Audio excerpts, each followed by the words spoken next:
Société nationale des Québécoises et des Québécois de la région de Thetford est fière de vous présenter l'émission Appalaches en quelques mots.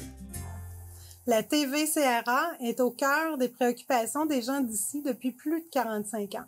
C'est donc un honneur pour moi de soutenir et de contribuer à l'essor de la télévision communautaire de la région des Appalaches. Bon visionnement.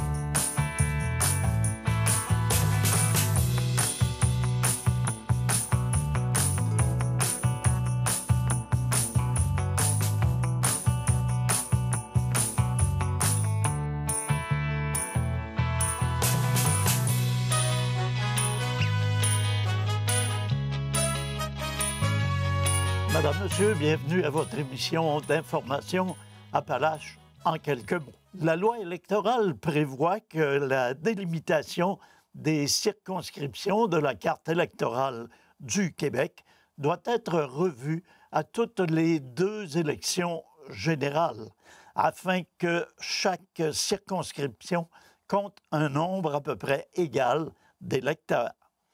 De cette façon, le vote d'un électeur a sensiblement le même poids d'une circonscription à l'autre. La carte électorale du Québec se divise en 125 circonscriptions d'environ 51 000 électeurs chacune. La proposition actuellement soumise par la Commission prévoit que 55 des 125 circonscriptions actuelles subiront des modifications. La circonscription de Lotbinière-Frontenac demeurera toutefois inchangée. Le nombre d'électeurs moyen par circonscription est de 50 694.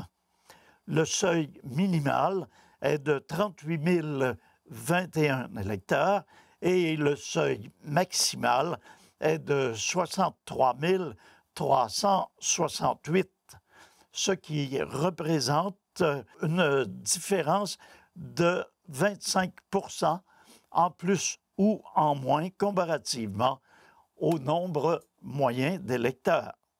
Le 30 avril 2033, Lotbinière-Frontenac comptait 57 752 électeurs pour une différence de plus 13,9 %.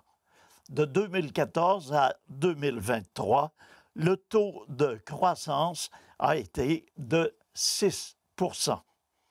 La nouvelle carte électorale sera utilisée lors des élections générales provinciales de 2026. Un total de 6 336 799 électeurs sont inscrits au Québec. Alors, on rappelle, la circonscription de Lotbinière-Frontenac demeurera inchangée dans cet exercice de révision. Le gouvernement du Canada, le gouvernement du Québec et Investissement Québec accordent des contributions financières totalisant 26 millions de dollars à l'entreprise KSM pour soutenir l'implantation d'une usine de fabrication de fertilisants riches en potassium et en magnésium à Tring Jonction. Ce projet, évalué à près de 70 millions de dollars, devrait permettre de produire annuellement 45 000 tonnes de fertilisants agricoles, notamment fabriqués à partir des résidus de l'ancienne mine Carré. Par ailleurs, grâce à sa technologie innovatrice qui utilise une température beaucoup plus basse que les procédés comparables, l'entreprise pourrait émettre 70 % de moins de gaz à effet de serre. La ministre du Tourisme et ministre responsable de Développement économique Canada pour les régions du Québec, l'honorable Soraya Martinez-Ferrada, et le ministre délégué à l'économie, M. Christopher Skeet, en ont fait l'annonce en compagnie de la députée de Lotbinière-Frontenac et adjointe parlementaire du ministre de l'Éducation, Mme Isabelle Lecourt, et du député de Beauce-Nord, M. Luc Provençal. Le gouvernement du Québec soutient KSM grâce à une contribution remboursable de 5 millions de dollars consentis en vertu du programme Croissance économique régionale par l'innovation de DEC. Le gouvernement du Québec accorde pour sa part des aides financières totalisant 12 millions de dollars du ministère de l'Économie, de l'Innovation et de l'Énergie par l'entremise du Fonds du développement économique, ainsi qu'une subvention de 3 millions de dollars provenant du programme Techno-Climat du ministère de l'Environnement, de la lutte contre les changements climatiques, de la faune et des parcs. De plus, Investissement Québec attribue à même ses propres fonds un prêt de 6 millions de dollars à l'entreprise. L'usine de production de KSM à Trinjonction sera la première du genre dans l'Est de l'Amérique du Nord. Madame Isabelle Lecourt, députée de Lotbinière-Frontenac, a déclaré que l'implantation de cette usine, en plus de stimuler la vitalité économique de notre région, constitue un pas de plus vers la valorisation des résidus de la mine Carré. C'est avec enthousiasme, mentionne-t-elle, qu'on appuie ce projet d'économie circulaire qui s'inscrit dans la lignée du plan québécois pour la valorisation des minéraux critiques et stratégiques. Quant au président de KSM, M. David Lemieux, il a déclaré que cette innovation permettra aux agriculteurs d'ici d'avoir accès à des fertilisants locaux avec une faible empreinte carbone. Nous sommes aussi particulièrement heureux de contribuer à transformer le passif minier en actif durable pour la région de Chaudière-Appalaches. C'est une grande fierté de se voir se concrétiser le fruit d'années de recherche et nous remercions nos partenaires qui rendent cela possible, de mentionner M. Lemieux. L'entreprise KSM, rappelons-le, se spécialise dans la fabrication de fertilisants agricoles riches en potassium et en magnésium et à faible teneur en chlorure. La MRC des Appalaches annonce qu'elle assumera dorénavant la gestion du programme PER, qui était auparavant assumé par le service de police de la ville de Thetford Mines. Ce programme gratuit, offert aux aînés et aux personnes vivant seules de la région, vise à assurer leur sécurité par des appels téléphoniques automatisés. Le système téléphonique automatisé appelle l'usager un nombre de fois prédéterminé par semaine à des heures précises.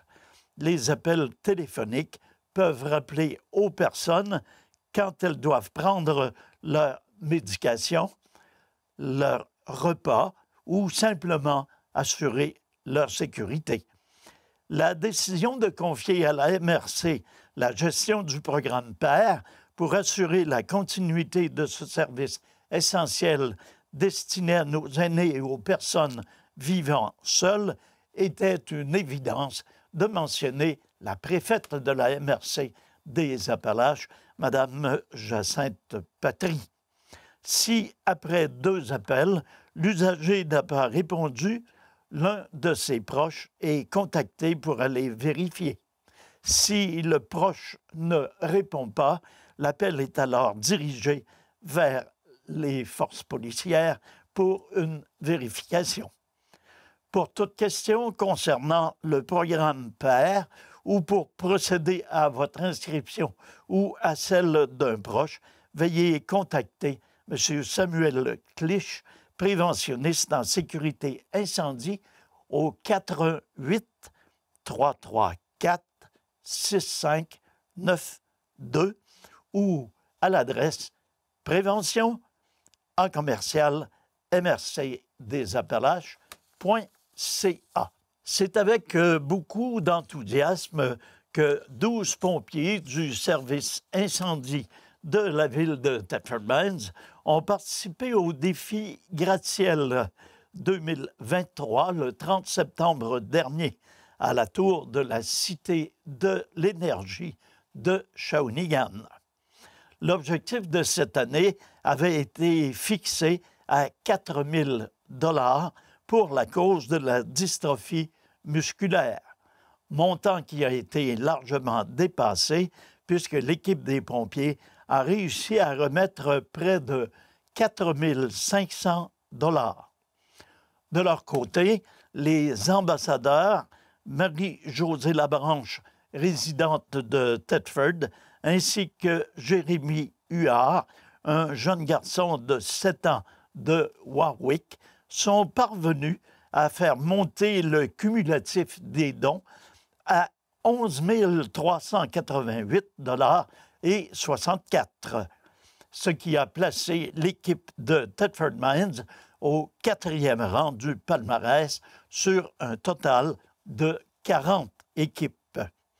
En 2022, les 6 pompiers participants avaient remis un montant de 2 689 $ à Dystrophie musculaire Canada. Grâce à la générosité des gens de chez nous, nous avons réussi à dépasser significativement notre objectif de mentionner le responsable de l'équipe et pompier à la ville de Thetford Mines, M. Samuel Clich. Ce dernier a poursuivi en mentionnant que le fait de pouvoir aider à notre façon les personnes aux prises avec des maladies neuromusculaires nous pousse à nous dépasser chaque année. Lors de la montée des héros, épreuve choisie par la troupe de Thetford Mines, les 12 pompiers devaient accompagner les 2 ambassadeurs atteints de la dystrophie musculaire, installés sécuritairement dans un fauteuil adapté, jusqu'au sommet de la tour de la Cité de l'Énergie de Shawinigan, et ce 2 fois plutôt qu'une. Un défi équivalent à l'ascension de pas moins de 70 étages. Nous tenons à remercier le CAPS de Thetford pour le prêt d'équipements sportifs qui a servi lors de notre événement de financement au IGA de Thetford, ainsi que toutes les personnes qui ont donné pour la cause. De conclure, M. Clich. Quelques 200 personnes sont attendues à la 9e édition de la marche et de la soupe de la solidarité qui, cette année, a pour thème la dignité pour tous dans la pratique. La détresse socio-économique s'accentue et ce n'est pas terminé. Le coût de la vie ne cesse d'augmenter. Beaucoup trop de gens n'arrivent pas à bien se loger et à se nourrir convenablement. Près d'une personne sur 5 vit dans la pauvreté au Québec. Chaque année, le 17 octobre permet de commémorer la Journée internationale pour l'élimination de la pauvreté et les organismes communautaires de la région des Appalaches soulignent celle-ci en maintenant l'activité de la marche et de la soupe de la solidarité. Ils croient que des actions doivent aussi être prises pour les travailleurs au salaire minimum, les personnes seules et les aînés. D'ailleurs, les députés, les maires, les élus ainsi que la population sont invités à se joindre à eux et à venir rencontrer une diversité d'acteurs sociaux.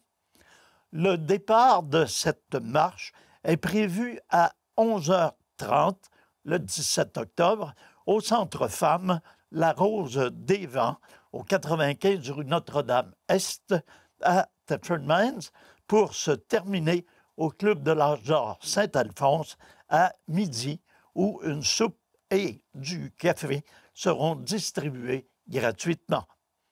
L'activité est une initiative du Centre Femmes La Rose des Vents en collaboration avec la Corporation de développement communautaire des Appalaches, le Réseau d'entraide des Appalaches, la CEF Appalaches Beauce et Chemin et la maison d'hébergement, la JT.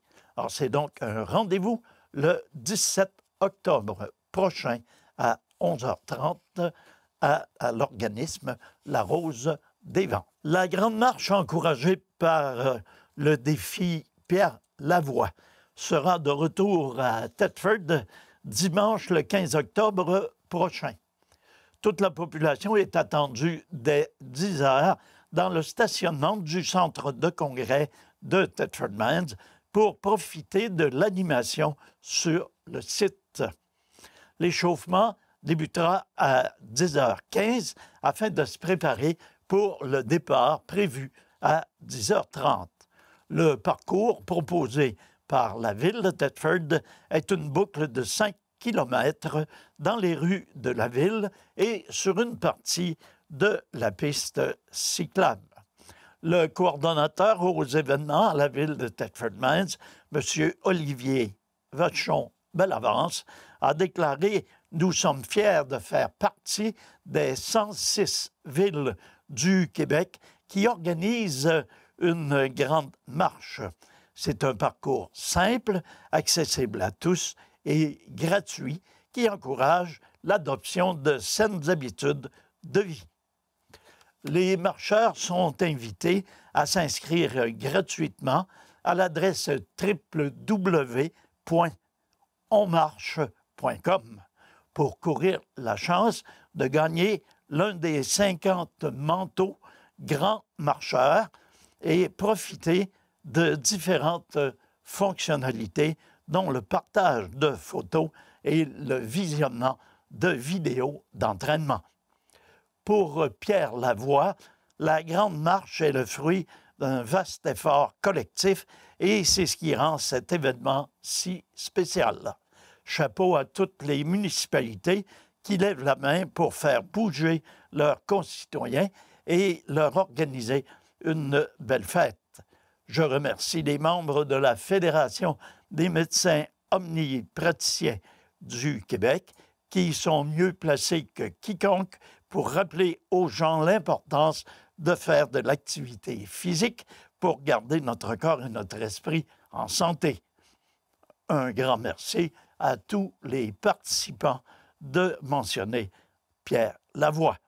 La Grande Marche est organisée en collaboration avec la Fédération des médecins omnipraticiens du Québec, ainsi qu'avec la participation de Rio Tinto et du gouvernement du Québec. Le Vitrail Espace culturel est heureux d'annoncer la présentation du concert Sacrée couleur d'automne, mettant en vedette la soprano Jessica Larouche et l'organiste Marc Danjou. Lors de ce concert commenté, les deux artistes interpréteront quelques-uns des plus beaux airs de musique sacrée, ainsi que quelques extraits pour orgue seul. Il s'agira d'une occasion à saisir afin d'entendre l'orgue Casavant datant de 1908, installé en 2005 dans l'ancienne église Sainte-Marthe. Lors des concerts d'orgue, les spectateurs sont installés confortablement sur scène, face à l'orgue et aux magnifiques vitraux. C'est une façon unique d'apprécier visuellement le lieu, tout en profitant de l'acoustique tout à fait incroyable de cet espace culturel-là. Ce spectacle fait partie de la série de 11 événements musicaux qui seront présentés entre le 15 octobre et la mi-mai.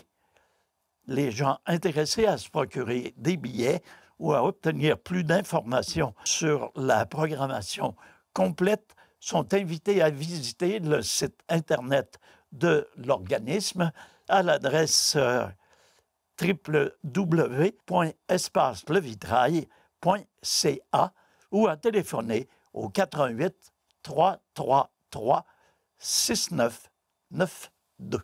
Après avoir participé aux différents échelons de l'Expo Science au Québec et à la finale pan-canadienne à Edmonton en 2023 avec son coéquipier Michael Plante, Zachary Dosti, élève de 5e secondaire de la polyvalente de Black Lake, fera partie de la délégation de 32 jeunes Canadiens à l'Expo Sciences internationale. L'événement aura lieu du 21 au 27 octobre 2023 à Puebla, au Mexique.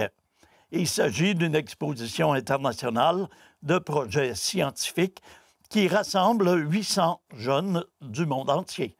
Dans le cadre de cette épreuve ultime du parcours, l'accent sera davantage mis sur la communication, la coopération, le réseautage et les échanges socio-culturels plutôt que sur l'aspect compétitif.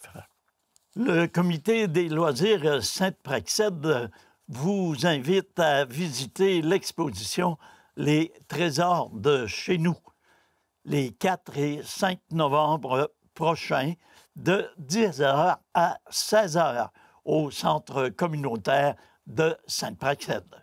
Près de 40 artistes et artisans seront sur place sur 2 étages pour exposer et vendre leurs produits. L'entrée est gratuite. On vous attend donc au 4795 de la route 263 à Sainte-Praxède.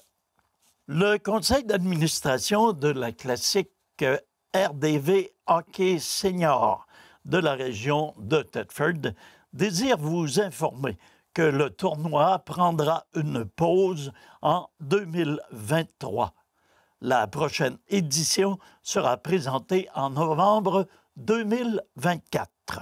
Le président de l'événement, M. Martin Fecteau, a mentionné que cette décision avait été prise à la suite d'une longue réflexion considérant les enjeux logistiques existants et le contexte financier actuel défavorable. Un peu comme en 2021, en situation de pandémie, le comité ne voulait pas mettre en péril la pérennité du RDV en présentant une édition n'étant pas à la hauteur des attentes des participants. L'ADN du RDV est d'être un tournoi de hockey senior d'importance visant l'excellence, mais également l'occasion pour les participants de se regrouper, de sortir et de fraterniser. Sachez que la passion et le désir profond d'offrir une expérience de qualité depuis 2008 animent toujours le comité qui souhaite vous donner rendez-vous pour une édition remodelée et excitante en novembre 2024, d'assurer le président. Alors voilà, c'est ce qui met un terme à notre émission d'information. C'est Nelson Fecteau qui vous remercie d'avoir été des nôtres. Je vous invite à être là la semaine prochaine pour une émission semblable. Entre-temps, passez une excellente semaine. À tous et à toutes, une bonne santé. Prenez soin de vous, prenez soin des vôtres.